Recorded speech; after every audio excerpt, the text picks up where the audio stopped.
Another week of the Ball with the Beast podcast presented by our good friends at Wyatt Insurance Group. He is Brent Hubbs and he is Paul Fortenberry. Guys, Tennessee improved to 3-1 last week. Around the league, it was a really solid week. Alabama kind of got back to bully ball, so to speak. I don't know if they're ever going to run away and hide from anybody like they have the last few years, Hubbard, but really, really solid performance against Ole Miss. Yeah, I mean, and some people wrote the obituary on Alabama, and they're not quite dead yet. I mean, that's why I picked Alabama to beat Ole Miss. You did. Yeah, that was a strong call, however. Ole Miss, and you know what? If Alabama would have, if Milroe had not been starting at quarterback, then you don't pick Alabama. I just felt like that one was set up for Alabama to win when they made an early call in the week on a quarterback and not let that thing drag out there. Now, the whole rationale for not playing him at South Florida still makes no sense to me. The rationale for giving him the starting job back because he was a good cheerleader on the sideline makes no sense to me. The reality is he's the guy that the locker room likes the best, AP, right? And as a result, that's who you got to play. And they did, and they went and beat Ole Miss. They're still not nearly as good as they've been, as you mentioned, Austin, but they're not completely written off yet. Yeah, they're still going to win a lot of football games. Now, they're not going to win a lot of football games by 30 and 40 points. They're not going to run away from and hide from teams. Like, they're going to grind out games 30-20 and 27-17 and those type of wins. But still really good. Defense, really, really good. And, we'll be kind of interested to see how the next few weeks play out for the Crimson Tide. Another game that I thought was interesting last week, and we'll briefly touch on that, was Arkansas and LSU. Let me jump in one last thing on the Alabama thing. Watching that game in real time, I have to give Nick Saban credit. I thought when Milroe threw the interception into the end zone, it would have been really easy to pull him. No one would have blamed you, regardless of what happened, for you to pull him based on what you saw at Texas and then what you saw in the first half, and then you end with that interception. And for him to stick with his guy and for him to, it was a lot more bully ball in the second half. And their run game kind of developed and their defense just smothered Ole Miss. But I have to give Nick credit. I mean, he's just a kind of steady guy, and he didn't panic, and he stuck with this guy that, Brent, you pointed out. They said, hey, earlier in the week, you're going to be our guy. And I thought that took a little bit of guts because it would have been easy to put Ty Simpson in. I mean, because it was a horrendous interception. I mean, it was 16 awful interception. 200 yards at that point. I mean, like, it was a bad interception, but I mean, it wasn't like he was playing bad. Well, he wasn't playing good, though. He wasn't playing good in the first half. Who are you going to play? Did you watch the South Florida game? Like, admittedly, I didn't. The bigger misnomer is that you didn't even give Milroe a look in the South Florida game. No, that's true. That's the one that made no sense over the last 2 weeks. I mean, there's no way you went into half after the guy threw for 200 yards. Well, we got something better on the bench. Look what we did last week at South Florida. Now, here's my thing. I mean, Lane Kiffin's guys didn't play their best in a big game, which is frustrating to Ole Miss fans out there, right? When the expectations seemed to get there, Austin, they didn't play particularly well again. Yeah, and again, now they play LSU coming up this week. I'm gonna pull a Mark Packer here and produce on the fly. Megan, can we pull back up the picture of Nick Saban here? That is a Packer move right there. Middle of the third quarter of Rivalry Thursday. Hey, can we go back to this? Who has a better hair dye game, Nick Saban or Ryan Day's beard? Like, that's what I want to know. Like that. I mean, seriously. Like, I mean, it's fantastic. God, what about Day going after Lou Holtz this week, man? And I love that Lou Holtz doubled down. Like, those people cower in those senses. I'm sorry, I shouldn't have said that. He said, no, I respect him. Great offensive coach. They're a good football team. They're not a great football team. They've lost to Michigan the last 2 years. That's what he said. He said they're not as tough as the team to the north. That's what he said. I love it too. Good for Lou Holtz. Yeah, he's a bully from the recliner. All right, let's get it. He closed it on Randy Moss, didn't he? No, the waffle machine did that. I was hoping you'd say something about the waffles. Let's get into discussion. I love how I have to play referee in this. I think I text Hubbard, you got to pool at least once a year just to make sure. Just to make sure you got to pool. Florida at Kentucky, guys. This is a game that to me is very interesting. Does Florida improve to 2-0 in league play? Obviously, the win over Tennessee, but Kentucky's been a game that has become a lot tougher for Florida to get over the hump in the last 4 or 5 years.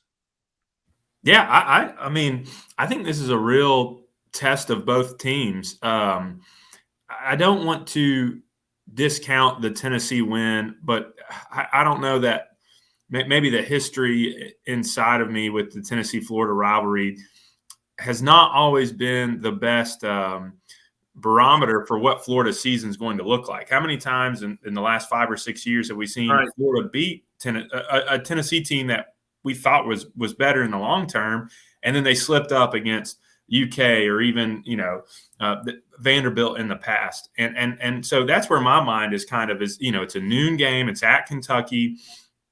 Florida did not look great last week after an impressive win against Tennessee. They kind of float last week, and so now they come into Kentucky, who admittedly is not a great team, but I think it'll be a test for both teams. Kentucky hasn't played anybody, so really, who are they? They beat Vanderbilt by 17 points or 14 points last week, which Vanderbilt's just a glorified Power 5 team at this point, or Group of 5 team at this point. I'll be interested to see how this one shakes out, because I think it's a real test, and you'll find out a little bit more about who both of these teams, which is weird to say. We're saying that about Florida after they've already played Utah and Tennessee, but those were two very different teams. You looked at the team that played Utah, that looked very different from the team that played Tennessee. That looked different from the team that has played against the 2 Group of 5 opponents for Florida. That's what's confusing to me, is I don't really know who this Florida team is still. Yeah, I mean, I don't think we know because both of them struggle on offense. You just don't know what you're going to get. I mean, Florida didn't score a touchdown last week, did they, against Charlotte? Maybe 1 touchdown. I mean, Mark Stoops did a good job with Kentucky defensively, but they've always had offensive struggles, and they're not a great offensive team right now. So I think the question on both of these teams is, where are they offensively? And I think that's what you judge football teams on, right?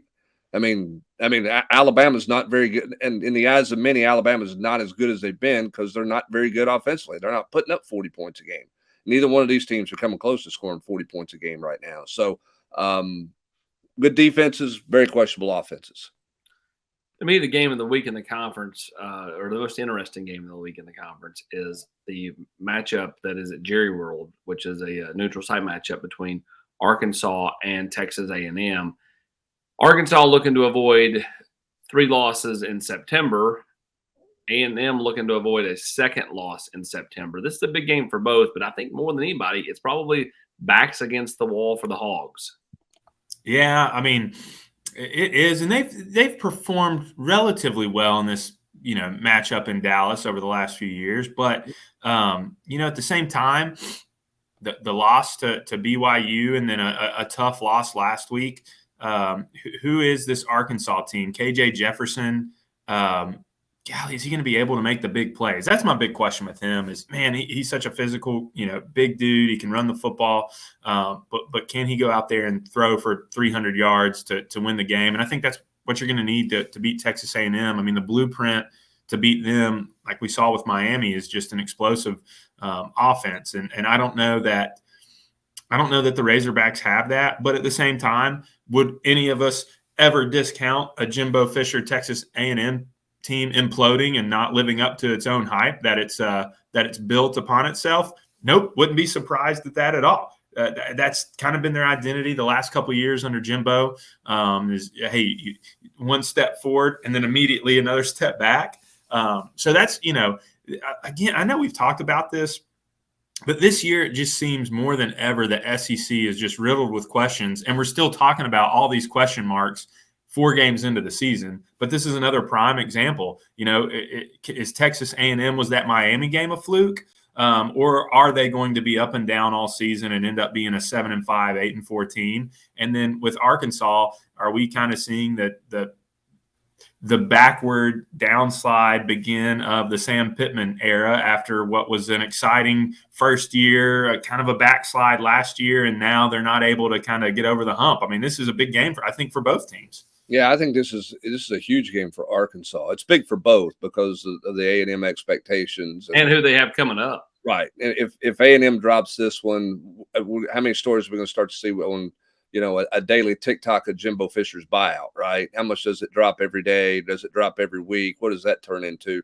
Is there a website for that yet, Hubbard? Somebody have a website for the daily buyout number? I'm sure it's out there somewhere, and that's the thing. On the flip side is for Arkansas, you talk about A&M's schedule, AP. Arkansas opens their first 2 weeks in October with Ole Miss and Alabama. You lose this one, and you might be in a 4-game losing streak in a hurry. So this is a pressure-packed 11 a.m. start for both of these teams. What does Max Johnson do for A&M at quarterback? I don't know. I mean, I'm still not sold on KJ Jefferson and Austin. To Paul's point, when you talk about this league, the reason the league feels this way is you're unproven at quarterback, with exception of a couple of places. Jaden Daniels, good player at LSU. Spencer Rattler's playing the best football of any quarterback in this league, in my opinion. Carson Beck, I think Carson Beck's got all the talent in the world. He's not been tested at Georgia, right? I mean, Auburn has no quarterback play. Joe Milton's still a head scratcher to a lot of people. He's not putting up the numbers everybody thought he would. Then you got a bunch of, quote, game managers, Graham Mertz, and, Kentucky's not getting what they thought they would get out of their transfer, and et cetera, et cetera. So that's why this league feels this way right now, is because you're just not getting great quarterback play. Who looks older in this one? Me? Brad Johnson or KJ Jefferson? And I don't mean Max Johnson. I mean Brad Johnson. All right, so let's move on. LSU travels up to Ole Miss. Man, I tell you what, Lane, I think, is in a really – he could be just like Arkansas to me. Like, to me, this thing could tailspin on Ole Miss because of the schedule coming up for them as well. I think it's just the league, though. This is an LSU team that, got pushed a little bit last week at home by Arkansas. That thing was tied in the fourth quarter, and a really good, entertaining football game. Yeah, such a Brian Kelly game last week, Paul. Yeah. No, that's a great – I wasn't going to say that, Brent, but that's a great way of saying that. Just random, almost lose to a team you shouldn't lose to. But I still think Jaden Daniels, you mentioned it, Brent, he's the best quarterback in the league, or at least the most proven quarterback. Maybe, in my opinion, most proven quarterback. You have a really solid defense. You've got explosive playmakers. The Napier kid is a real talent on the outside for LSU. And so, Ole Miss, I just don't know that Jackson Dart, is he gonna be able to step up and win a big game? They had a good year last year. There was so much. If you go back and look at last year, there was so much momentum, I think, after their first 7-8 games, and then they kind of tail slid while Lane was flirting with Auburn and all that stuff. And then, you have the Alabama game this year where the offense is not explosive at all. They can't score points. And they'll obviously be tested again against LSU. And is this kind of a barometer game? And still, does Lane do something crazy? I mean, you bring in the transfer quarterback from Oklahoma State, who's been the backup, and if you get off to a slow start here, does Lane say, forget it, let's bring in the other guy and give him 4 or 5 series to try and jumpstart the offense? That's what with Lane, you just never know what you're going to get, and at the same time, that could be crazy and devastating, or it could be, man, that was a masterful play and worked out well, and now we're all talking about Lane on Monday. So that's what I just don't know what you're going to get. I think LSU is obviously the more stable of the two programs, know what you're going to get. And I think they do have explosiveness on offense that we're waiting to see from the Ole Miss team to have in a big time game. Can Ole Miss run the football against LSU?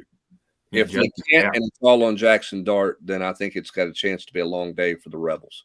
To me, that's the biggest stat in this deal is, one, can they run it Can they effectively run the football? And two, will they commit to continually running the football, or do they fall into the let's throw it 48 times a game deal? I think they've got to run it to have a shot to win this game at home.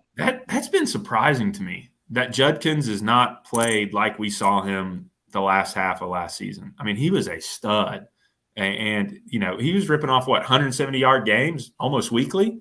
And I've been really surprised by that he has not been more of an impact player for him this year. That's been surprising. The Ball with the Beast podcast brought to you by our good friends Wyatt Insurance Group. Paulie, tell everybody what's going on at Wyatt this week.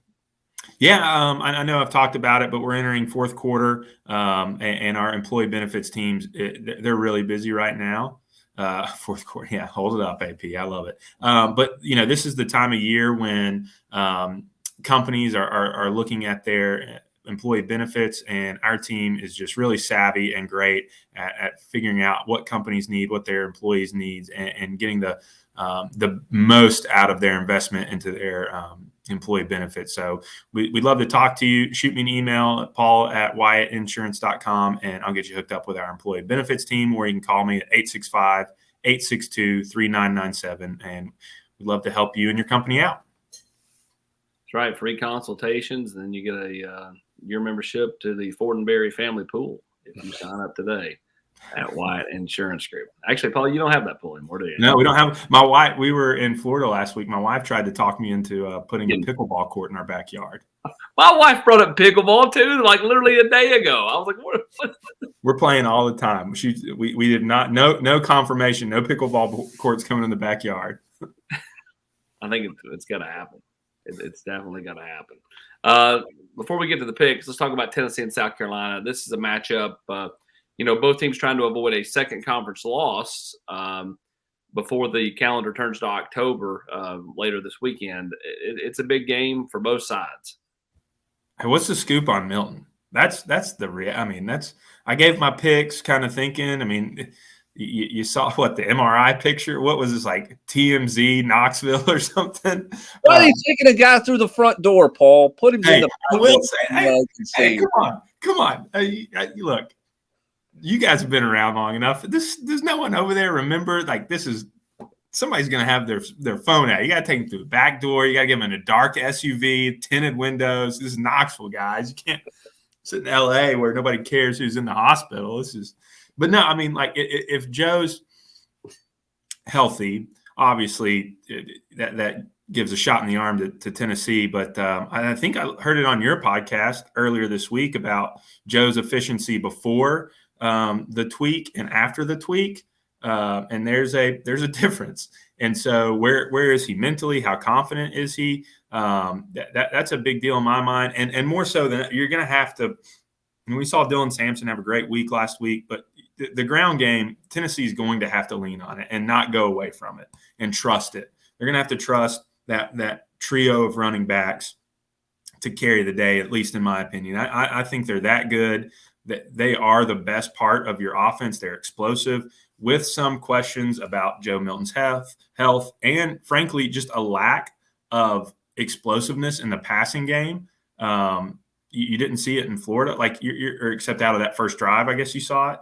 But then we didn't see it for another, 45 minutes. I think you're going to have to lean on the ground game. And I think South Carolina, you can establish the run. And then on the other side of the ball, I mean, is this just a pride game or what? What a pick. Look at the pick on it. It's just amazing. But on defense, is this not a pride game? I mean, better be. Who was it? Kamal Hadden last year chirping while they were down 3 or 4 scores or whatever. Look at him. He's pointing there. He's talking. Right on cue. Perfect timing. But this is to me, yes, Spencer Rattler is a good quarterback, but Spencer Rattler can also get rattled and become a not so good quarterback. So can you get after the passer here? Can some of those young pass rushers step up and force him into mistakes? We saw the first 2 drives of the Georgia game. I thought Spencer Rattler, first 3 drives maybe, looked really composed. And then, man, the atmosphere got to him. They started pressuring him. He started seeing some ghosts, and he just was, he was not as good the rest of the game. So can Tennessee kind of create their own version of that pressure and the atmosphere against them? All right, let's get to the picks. This is going to be a interesting week because it's all conference matchups at this week, and we're all tied at 41-7. Can't believe I picked Brent Ole Miss. after Brent took Alabama. But I would have a 2-game lead if Justin Wilcox gets kicked a field goal. Shut up. They still talking about Justin Wilcox. That was like 3 weeks ago. Hey, they all count. They all count, AP. Don't forget them. Whoa, chalk here, huh? Oh, no, A&M, Arkansas. You got A&M. You guys both picked Arkansas? Yeah, I'm just not a believer in where A&M is offensively. I know that Max Johnson came in and did some good things, but I don't know where A&M is offensively in terms of being able to score. And Arkansas's played A&M close through the years. Backs to the wall with Arkansas in this one. My gut says Arkansas in a noon game. But Brad's taught his son how to manage games just like he did. You got to rely on great defenses just like he did. That's what I'm counting on here. Well, for me, I just think, it's kind of like Rod Delmonico. Every handful of years he'd make it to Omaha. Every handful of kind of toss-up games, Sam Pittman's going to be talking about getting a cold beer after the game and the post-game press conference with the sideline reporter. I think that's this game. So, I think Arkansas, they just kind of put it together and win in every phase. Special teams, defense, offense. I like the Hogs this week. That's kind of why I went there. I'm more surprised that we all took Kentucky over Florida. That's a great. Well, but here's the thing. I think Kentucky's defense is good. I don't think Florida's offense is very good. They don't have the home crowd helping them.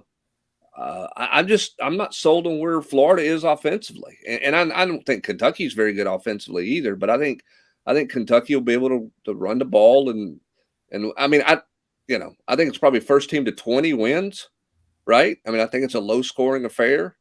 I just don't know if Florida can make enough plays on Kentucky's defense to get there. Man, if Arkansas can just win hubs, and Paul will go from first to worst in just a matter of weeks. You guys are just so still infatuated with Sam Pittman. Sam was a top 10 all-time fun assistant coach to come through here? He was here 1 year? He got 1 year for a year. He was. Hey, who was here longer, him or CP? Do we have to go by months? Who was actually in Knoxville longer? Cordero or Sam? It'd be Sam. It'd be Sam, yeah.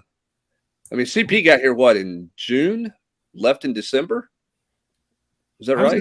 Yeah, but that was the same year. Didn't Sam was the same thing? Yeah, Sam he got here in March. Yeah, he got here for spring ball. That's true. Okay, that's fair. So nobody's giving Ole Miss a chance at home? No, not after last week.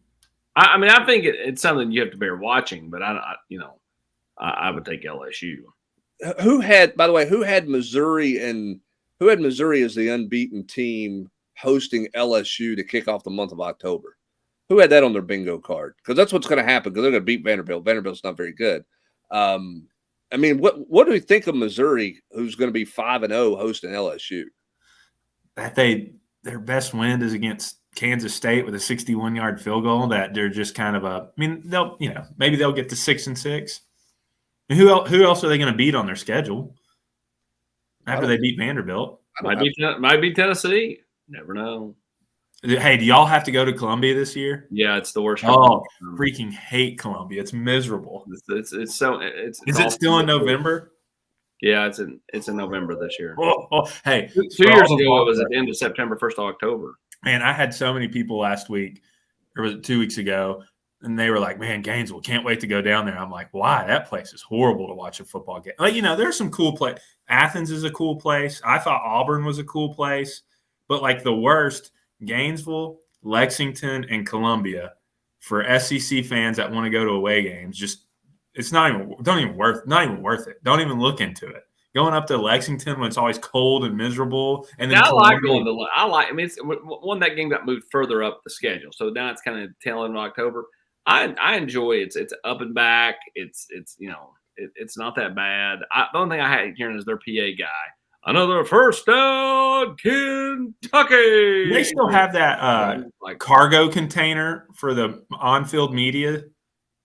Did you ever have to go in there, AP, and work in the Yes. cargo container? Yeah, they have that. It's just like Vanderbilt has the meth lab down there at the bottom of the underneath their. See, I don't mind Vanderbilt because at least you're in Nashville. You're gonna eat a great get meal. to Lexington as fast as you can get to Nashville.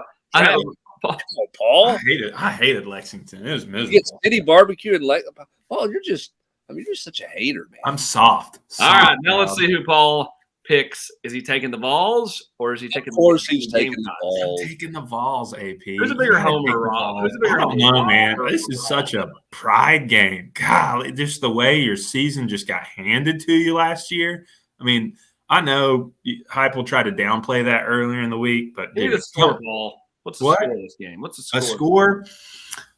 Tennessee 30, South Carolina 21. Thanks, Dooley. Where's Rommel? Where's Rommel? Where's Rob? Where's Rob? No, yeah, I'd say around 30 to 21. I don't know that. I just haven't seen the explosiveness from Tennessee against an opponent to really put more points on the board than that. But man, I just don't know. I don't trust Spencer Rattler. I know he's had his moments, and last year he was just in fuego against the Vols and carried that over to Clemson. Fuego ever since. Yeah. But, okay, look at Georgia after the first couple of drives. He was nothing special. He just – I mean, I don't know. I don't trust him. That's my opinion. Paul, what do you think, Hubbard? What do y'all think? Do you guys trust Spencer Rattler? Would you trust him? I think he's on a heater right now. I mean, and Tennessee's not been very good on third down defensively, which is a bad combination. And Leggett is a dude. I think Xavier Leggett is a legit dude, too. That's fair. I mean, his stat line follows very much the Cedric Tillman path. Through 3 or 4 years of his career, he had 400 and something total yards receiving at South Carolina. He's got over 500 yards through 4 games this year.